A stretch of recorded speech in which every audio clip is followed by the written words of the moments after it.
یہ کون سی جاہلیت؟ حضرت عبداللہ بن عباس فرماتے ہیں کہ حضرت ادریس علیہ السلام، آپ کی بہت زیادہ معلومات میں اضافہ ہوگا، بڑی توجہ سے سنیے گا، کہ ادریس علیہ السلام اور حضرت نوح علیہ السلام کے درمیان کا جو عرصہ ہے وہ جاہلیت اولا کہلاتا ہے۔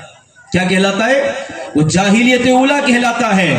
اس وقت عورتیں بن سور کر بے پردہ پھرتی تھی، غیر مردوں پر اپنے حسن کا اظہار کیا کرتی تھی۔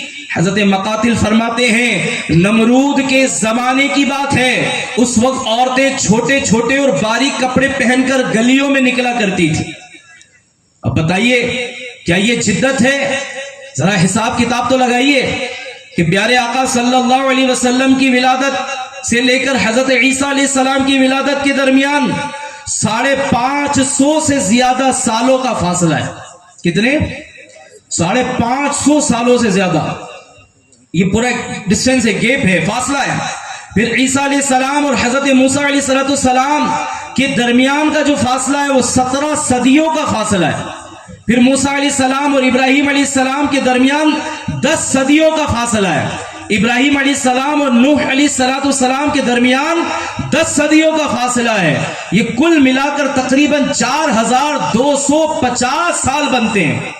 4250 سال بنتے ہیں۔ یہ بے پردگی، عورتوں کا چادر نہ اوڑھنا، غیر محرموں سے پردہ نہ کرنا، غیر مردوں کے سامنے اپنے جسم کی نمائش کرنا، چھوٹے چھوٹے اور باریک کپڑے پہننا، یہ آج سے 4250 سال پہلے کا انداز ہے، جسے آج کے لوگ جدت کہہ رہے ہیں، نیونیس کہہ رہے ہیں کہ جناب زمانہ بدل گیا ہے۔ کیا اتنی پرانی بات کرو، کیا پرانی بات کرتے ہو؟ یہ جدت ہے؟ آؤ میں بتاؤں جدت کسے کہتے ہیں۔ پرانی اسٹائل پر تو وہ لوگ چل رہے ہیں، ہزاروں سال پہلے کے انداز میں بے پردگیاں کر رہے ہیں، بے حیائیاں کر رہی ہیں، اپنے جسم کی نمائش کر رہی ہیں، باریک کپڑے پہن رہی ہیں، ہزاروں سال پرانے طریقے میں چل رہی ہے۔ اسلام کیا بیان کرتا ہے؟ قرآن میں کیا بیان کیا گیا؟ آؤ میں نیونیس بتاتا ہوں۔ نیونیس چاہیے نا۔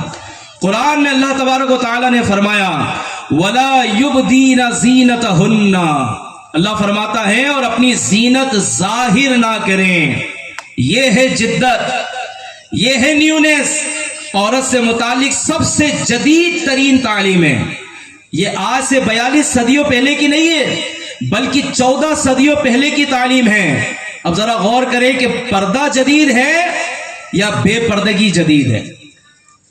الحمدللہ اسلامی پردہ، اس میں جدت بھی ہے، اس میں حیا بھی ہے، اس میں ایمان بھی ہے، اس میں دین بھی ہے، اس میں معاشرے کی حفاظت بھی ہے، اور بے پردگی تو نیری بے حیائی ہے، جہنم کا عذاب ہے۔ تفسیر نور العرفان میں بیان کیا گیا پردہ جنت کی نعمتوں میں سے ایک نعمت ہے۔ خوش نصیب ہے وہ اسلامی بہنیں، مبارکباد کی مستحق ہے جو با پردہ گھومتی ہیں، اور مبارکباد ہو ان اسلامی بھائیوں کو جو اپنے گھر کی اسلامی بہنوں کو، بچی کو، بیوی کو، گھر کی دیگر خواتین کو شرعی پردہ کرواتے۔ مبارک ہو تم کو کہ تم قرآن پاک پر عمل کر رہے اور کروا رہے ہو۔ کتنی خوبصورت بات ہے کہ پردہ جنت کی نعمتوں میں سے ایک نعمت ہے۔ اللہ پاک فرماتا ہے حور مقصورات فی الخیام، ترجمہ کنز العرفان، خیموں میں پردہ نشین حوریں ہیں۔ جنت میں سارے پرہیزگار ہوں گے، بڑی توجہ سنیے گا۔ جنت میں بدکار تو نہیں ہوں گے۔ جنت میں کون ہوں گے؟ فرمایا تفسیر میں لکھا کہ جنت میں سارے ہی پرہیزگار ہوں گے، مگر پردہ وہاں بھی ہوگا، پردہ وہاں بھی ہوگا۔ بے پردگی دوزخ کا عذاب ہے کہ وہاں عورتیں مرد ایک دوسرے کے سامنے ننگے ہوں گے۔ اسلام کا یہ حسن ہے پردہ، اسلامی بہن کی عزت کی حفاظت ہے پردے میں، جبکہ نظر کی بھی حفاظت کرے۔ بعض عورتیں کہتی نظر کا پردہ ہونا چاہیے، دل کا پردہ ہونا چاہیے۔ دل کا پردہ ہوتا ہے جناب، یہ کیا پردے کی بات کر رہے ہیں؟ استغفر اللہ۔ اور یاد رکھیے وہ مرد جو گھر کی عورتوں پر اس طرح غیرت نہیں کھاتے اور انہیں پردہ نہیں کرواتے وہ دیوس ہیں۔ حدیث پاک میں انہیں دیوس کہا گیا، وہ جنت کی خوشبو بھی نہ سونگھ سکیں گے۔ الامان والحفیظ،